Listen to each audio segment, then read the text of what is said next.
Assalamualaikum warahmatullahi wabarakatuh. Kembali lagi di channel Global Fit Forum. Oke, kali ini Tante Ijah bongkar-bongkaran tentang donasi.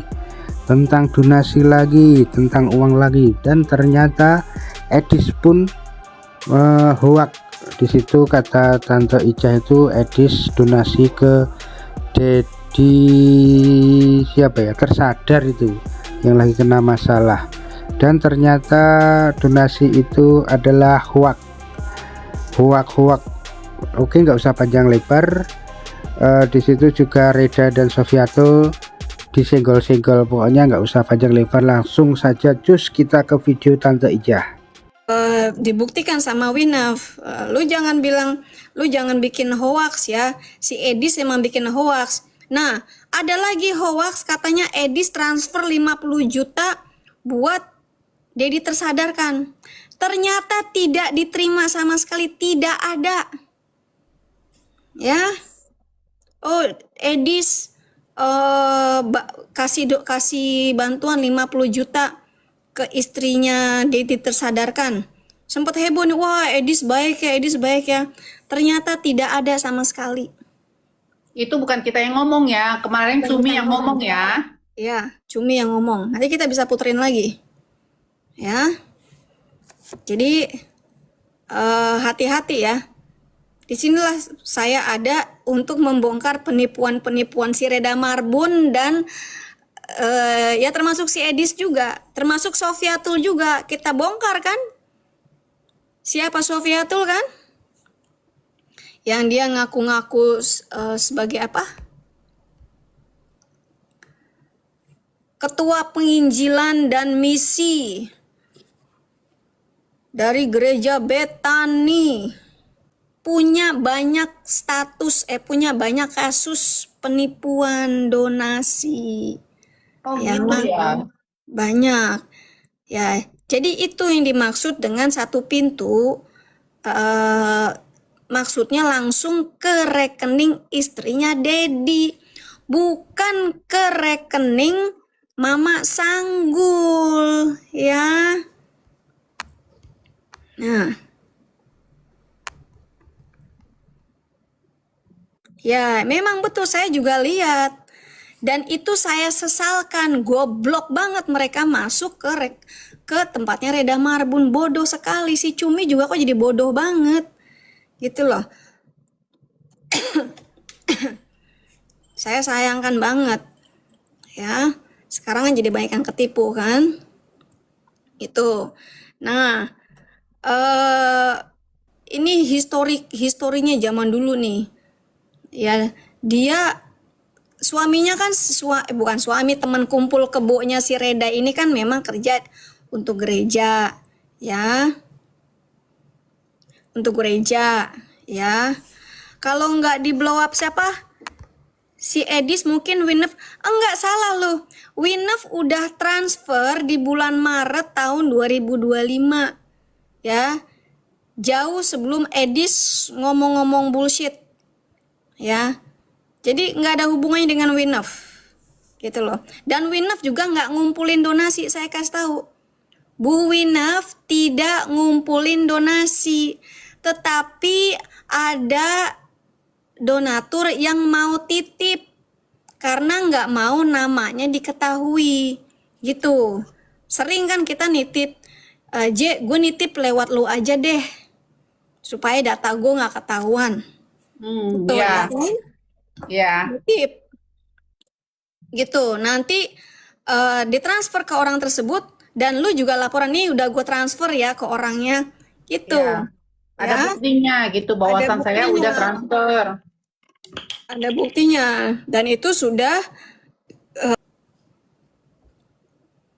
atas pimpinan Bapak Timothy Sardono. Ternyata setelah kita konfirmasi nggak ada tuh, ya.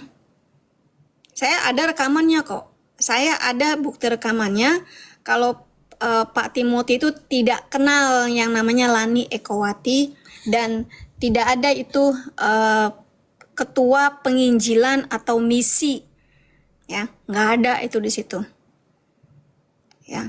Dan sekarang juga Pak Timothy udah nggak ada lagi tuh gereja Betani. Sekarang udah jadi GBI. Jadi ngaku-ngakunya sudah terbongkar. Cuma ngaku-ngaku doang kan. Orang bisa kan tinggal ngaku-ngaku doang. Si Reda ngaku-ngakunya, oh suami gue profesor, suami gue profesor. Ternyata cuma jadi pegawai perpustakaan gereja doang. Yang bayarannya itu ala kadarnya. Makanya dia harus nipu-nipu banyak orang. Karena selingkuhannya mungkin cuma kasih dia makan makanan kaleng lah. Gak ada uang tambahan atau apapun, gak ada. Cuma numpang tidur di Jerman doang dijadiin babu. Sorry Tante, selingkuhannya siapa ya Tante? Kok selingkuhan? Teman kumpul kebonya si Joseph. Oh, Yosef itu teman kumpul kebo. Iya, kan nggak pernah ada surat kawinnya. Foto perkawinannya aja nggak ada kok. Oh gitu ya, jadi ketemu langsung diajak ke sana gitu ya. Iya, langsung sponsorin teman tidur. Lo kalau di Jerman kan memang ada itu sebagai enggak dong. companion ya, companionship namanya.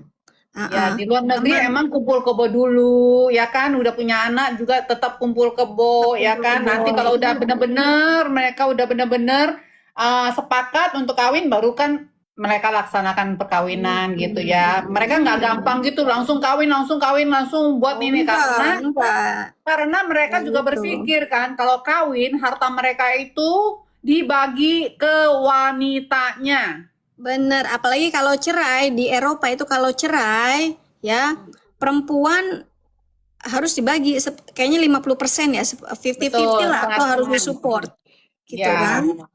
Kalau di Amerika itu kan tergantung state-nya kan. Ini apa sih state yang family atau bukan gitu. Jadi nggak kayak di Eropa gitu loh. Kalau di Amerika itu kalau perkawinan belum mencapai 10 tahun ya istri nggak dapat apa-apa. Iya, makanya itu kalau di sana itu kalian tuh cewek-cewek itu nggak dikawinin, nggak resmi, kecuali kalian resminya di Indonesia aja gitu, ya. Iya. Kawinnya di Indonesia. Setelah itu terserah Anda.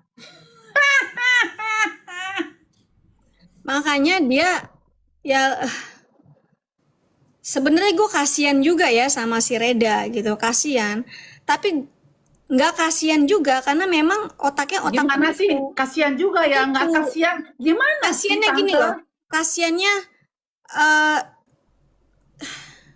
Udah tua kasihannya jadi tuh babu gitu. ya dia kan masih muda seumuran gue, dia kan cuma 54, gue kan 51, cuma beda 3 tahun doang. Yang nggak Kan tua itu juga. kan udah ini lansia juga. Kasihannya gini, dia udah bodoh, tidak berpendidikan, tidak punya pendidikan, tidak punya keterampilan, ya. Di negara orang di Eropa, bukan siapa-siapa, ya kan, diperlakukan sebagai babu saja, ya kan, dan juga budak seks ya. Budak seks kayaknya enggak deh, Tante. Nggak diperlakukan sekarang kan dia kalau live itu suruh live-nya di gudang, makanya kan gelap-gelap. Oh gitu ya. Ya. Loh, Kayak- lakinya tega banget dong kalau gitu. Ada rekamannya. Jadi waktu itu kan di live-in tuh di Ragam Apologet atau apa gitu kan. Kalau nonton di YouTube itu kan ada yang auto translate tuh, sisi atau translate kan. Nah, itu si laki si Joseph ngomong pakai bahasa Jerman. Dipakai dalam bahasa Jermannya. Jangan live di sini, kalau mau live di gudang aja. Oh gitu ya. Iya. Aduh, tega banget loh. Kebaca sama temen-temen yang lagi live, yang lagi nonton live-nya dia di YouTube. Kalau mau live di gudang. Jadi disuruh sekarang pindah di ke gudang? gudang. Makanya sekarang dia kalau live itu tempatnya kan gelap. Oh. Nggak terang. Kalau kayak gue ini kan terang benderang dan Ya. gue nggak di gudang lah ya. Gue di studio gue gitu kan. Nih. Nah, Ya. di rumah gua, di kediaman gua, di studio gua, gitu kan? Gitu loh. Dia tuh gelap dan dia nggak berani nampilin mukanya terang gini kayak gini nih, terang gitu kan? Ah, ya namanya juga nggak boleh hidupin lampu juga. Kan bisa di gudang ada Ya lampu. nggak ngidupin lampu, jadi dia gelap banget. Nggak boleh ngidupin lampu, Oh, jadi gelap gitu loh. Mungkin kayak gini kali ya. Ini aja masih terang. Maaf, ke keponakannya. Karena kan dia sudah tidak mengakui tiga anaknya itu sebagai anaknya, tetapi ngakuinya sebagai keponakannya. Ya, ya kan maunya satu pintu. Gue jadi inget nih satu pintu. Gue inget pangocop donasi Yusuf Manulbulu, ya itu satu pintu pangocop donasinya untuk MKC. Terus siapa sih Udin ya? Gue inget banget tuh. Tadi ini menariknya gini, kan kita lagi relaying live-nya siapa sih Ion kan, ada Abi Saifuddin.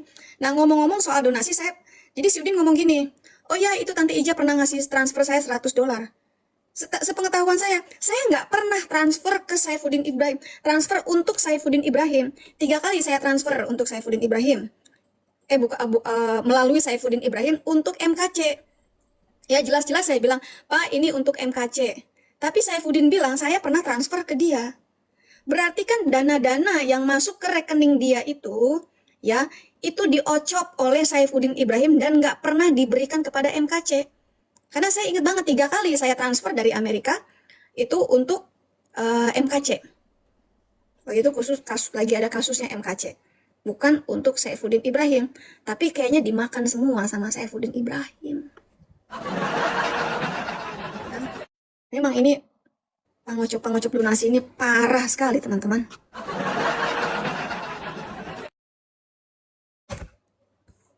Ada catatannya untuk MKC gitu. Tapi karena harus ke Saifuddin Ibrahim, ya mau nggak mau kan kita ngirimnya ke Saifuddin Ibrahim kan, gitu. Jadi bahaya teman-teman gini ya. Sekarang kalau ada yang ngumpulin donasi untuk siapa, mendingan nggak usah. Jangan, langsung ke orangnya.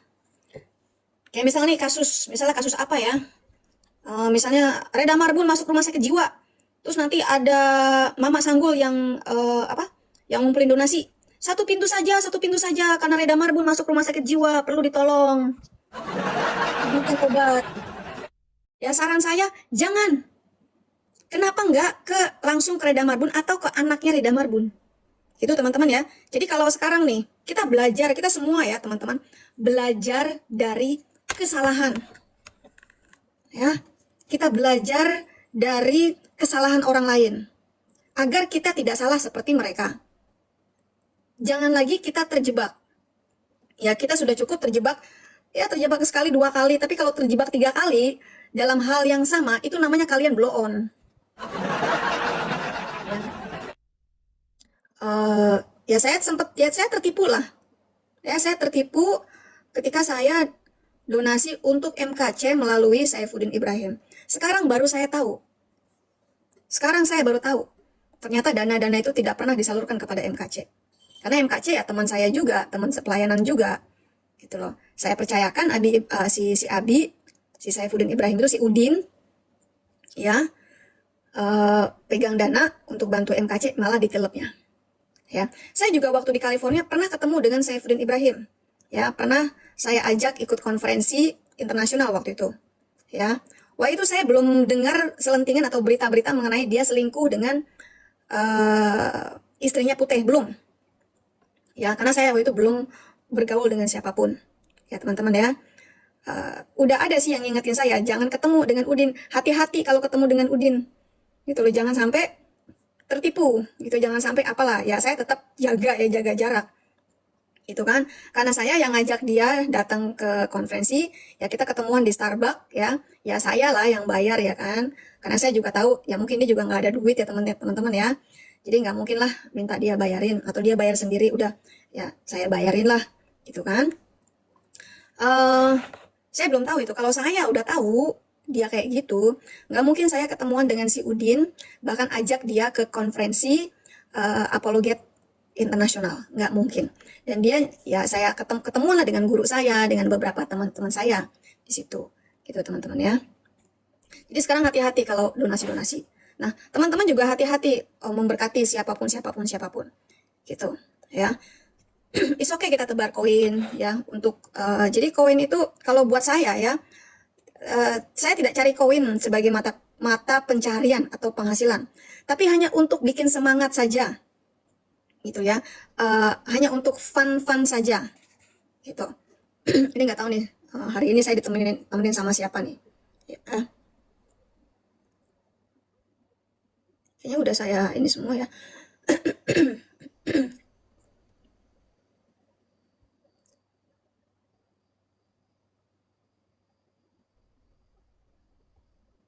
La la la la la la la la la la la. Winef kayaknya bobo ya, kayaknya sih udah bobo. Gitu teman-teman ya. Nih saya mau tampilkan something lagi ya. Jadi hati-hati.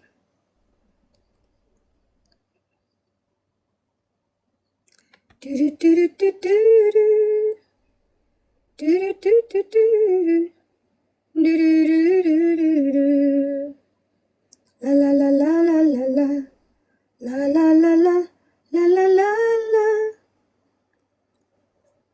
la la la la la la. Kemarin mana sih tuh saya dikasih tapi lalu juga kalau misalnya ada yang apa namanya kayak jual-jual Alkitab gitu ya. Oh ini untuk program ini lalu jualan Alkitab gitu ya, atau apa sih, ini saya mau dikecilin gimana caranya. Nih sekian paket untuk ini mendingan nggak usah. Salam KJJ ya, mendingan nggak usah. Kayak misalnya gini ya, dijual paket Alkitab atau paket tab apa gitu kan untuk murtadin gitu, lalu dijualnya itu jauh di bawah harga. Misalnya kalau harga Alkitab itu sebenarnya misalnya ya 250.000, tetapi kenapa cuma dijual 50.000 ya? Wah kok murah banget. Orang kan pasti tertarik kan? Oh cuma dijual 50.000, apa sih namanya? Udah kasih aja, belilah berapa gitu kan? Jangan juga teman-teman, jangan. Karena bisa jadi ya Alkitab yang didapatkan oleh orang itu didapatkan secara gratis ya, untuk dibagikan kepada orang-orang yang baru terima Yesus. Itu. Shalom KJJ. Shalom, selamat pagi, selamat malam. Oh, Baru bangun ya, semalam ketiduran ya. Iya. Dipanggil. Ini udah tidur nih, udah rungkat aja.